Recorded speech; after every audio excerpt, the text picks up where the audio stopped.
Ako si Alfred, mula sa Parañaque. May reklamo ako sa misis ko na gusto kong ipadaan sa radyo. At siguro naman, bibigyan mo ko ng pagkakataon na ilabas to. Sa totoo lang, nakakapagod din maging asawa ang isang katulad niyang bungangera. Pag umaga, paggising ko pa lang, may paalala na agad. Bakit hindi mo sinara yung cabinet? Pagkatapos, kakain kami ng almusal.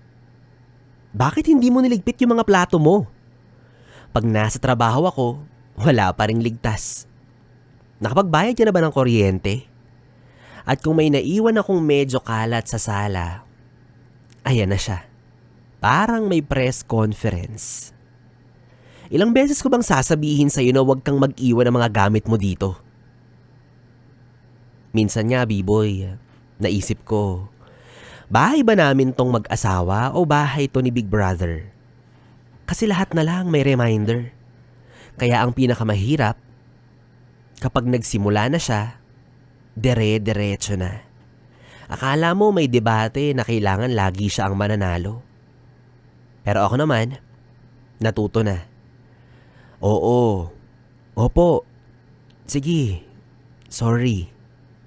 Kahit minsan hindi ko na nga alam kung ano bang dahilan ng pinagsasorry ko. Pero alam mo, B-boy, kahit ganun siya, may isang bagay akong naisip kamakailan lang. Isang gabi, umuwi ako na pagod galing sa trabaho. Pagbukas ko ng pinto, narinig ko na naman siya. Bakit late ka na naman umuwi? Sinabi ko naman sa iyong delikado na sa gabi.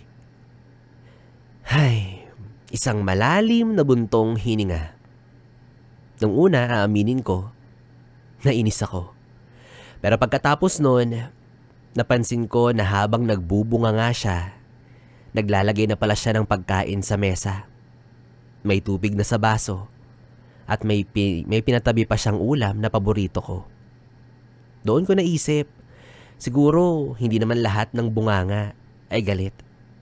Minsan, pag-aalala lang na naidadaan sa pagalit na tono. Kaya oo, kung naririnig mo to, naaminin ko, nagre-reklamo pa rin ako dahil sa pagiging bungangera mo. Pero huwag kang mag-alala, naiintindihan naman na kita. Kasi sa likod ng bawat bakit, wag, at sinabi ko naman sa'yo, ang mahalaga, may isang taong takot nang may mangyaring masama sa akin. At sa totoo lang, mas pipiliin ko nang may bumubunga nga sa bahay kesa naman tahimik lang ang lahat dahil walang may pake at naghihintay. Kaya misis, sorry na. Pero bukas, bago mo ako bungangaan, lutuan mo muna ako ng masarap na agahan. I love you.